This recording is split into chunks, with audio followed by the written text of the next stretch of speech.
డ్వాక్రా నిధులు కాజేసిన ఆర్పీపై చర్యలు తీసుకోవాలని ఫిర్యాదు చేసిన సంఘటన చిత్తూరు జిల్లా పుంగనూరులో చోటు చేసుకుంది. చిత్తూరు జిల్లా పుంగనూరు పోలీస్ స్టేషన్లో ప్రజా సమస్యల పరిష్కార వేదిక కార్యక్రమంలో డీఎస్పీ డేగుల ప్రభాకర్కు ఈ మేరకు డ్వాక్రా గ్రూప్ సభ్యులు ఫిర్యాదు చేశారు.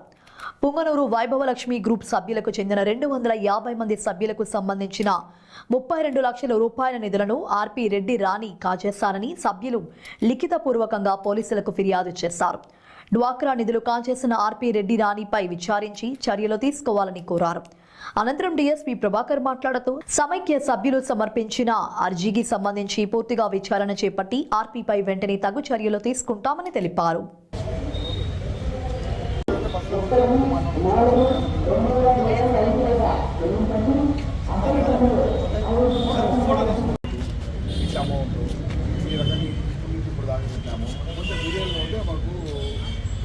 అంటే మీరు ఏ సంవత్సరం అంటే ముందు పెట్టినారు, ఏ సంవత్సరంలో కట్టినారు, ఎంత కట్టినారు, ఇప్పుడు మొత్తం ఎంత అమౌంట్ అయింది, మీకు ఎప్పుడు ఈయనని చెప్పింది, ఇప్పుడు మీకు డౌట్ వచ్చింది, ఇప్పుడు ఎవరు జరిగింది కొంచెం డీటెయిల్గా ఉంటే రాసుకోవడానికి సరే పర్లేదు.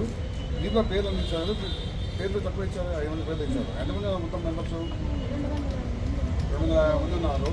మా వాళ్ళు దీనిపైన డీటెయిల్గా ఎంక్వైరీ చేసి రిపోర్ట్ ఇస్తాము. నెక్స్ట్ వీక్ ఇవాళప్పుడు గురువారం మళ్ళీ మంగళవారం వస్తాను. మళ్ళీ మంగళవారానికి మీకు ఈ 50 ఏమైందో, రిపోర్ట్ ఏమైందో, కేసు అయిందా, కేసు కాలేదా, లేదా ప్రాసెస్లో ఏముంది, దీనిపైన ఏం కలుపుతుందో. బట్ మీ నెంబర్ ఇచ్చిన నాకు అందుబాటులో ఉంది. వాళ్ళ స్టేట్మెంట్ రాసుకోవడానికి మీ దగ్గర కన్సర్న్ డాక్యుమెంట్ పెట్టుకోవాలి. నెక్స్ట్ వీక్ మళ్ళీ గురించి మాట్లాడతాము. నెక్స్ట్ వీక్ లోపల మీకు దీనిపైన ఒక క్లారిటీ ఇస్తాం. ఓకే, ఏమని చెప్పేదిందమ్మా? Okay, thank you. మీరైనా అన్నదండి విషయాలు డెఫినెట్గా చేస్తా అనుకుంటున్నాం. అది విషయాలు డెఫినెట్గా చేస్తాము. ఏమైనా మీకు చేస్తాము. మీరు అంత ఫస్ట్ అప్లై చెప్పండి. అంటే మన సార్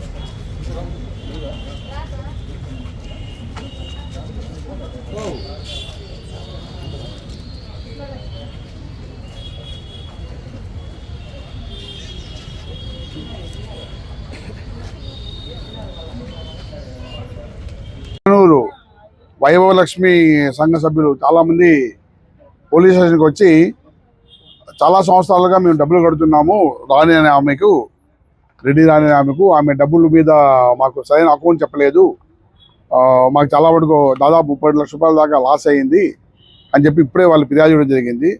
దీనిపైన ఇప్పుడే ఏపీఎం గారిని పిలిపించాము. ఏపీఎం గారితో మాట్లాడి దీనిపైన అసలు ఏం జరిగింది, దీనికి బాధ్యులు ఎవరు, ఎట్లా అయింది, ఎవరికి డబ్బులు కట్టారు, ఎప్పుడు మరి రీఫండ్ కావాలి, ఇది డాక్రా గ్రూప్ సంబంధించి కాబట్టి దాని సమగ్ర విచారణ చెప్పి అవసరమైతే కేసు కట్టి మిగిలిన చర్యలు తీసుకుంటాం. 1 లక్ష రూపాయల దాకా ఫాడ్ అని చెప్పి ఇందాక ఇచ్చారు. దీనిపైన ఒకసారి ఏపీఎం గారితో మాట్లాడి ఇది క్రిమినల్ అవసరమైతే క్రిమినల్ యాక్ట్ తీసుకుంటాము, ఎఫ్ఐఆర్ ఇస్తాము. లాస్ట్ వీక్ మా దగ్గరికి 8 పిటిషన్స్ వచ్చినాయి. అందులో 7 పిటిషన్లు సాల్వ్ చేసినాము. ఒకే పిటిషన్ ల్యాండ్కి సంబంధించింది. కృష్ణాపురం విలేజ్లో బ్రాహ్మణ్ ఫ్యామిలీకి సంబంధించి ల్యాండ్ డిస్ప్యూట్ ఉంది. అది బిట్వీన్ రెవెన్యూ అండ్ ఫారెస్ట్ వాళ్ళతో కలిపి ఉంటుంది. రెవెన్యూ ఎంఆర్ఓ గారికి పంపించినాము. అది ఒకటి తప్ప మిగిలినవన్నీ సాల్వ్ అయినాయి.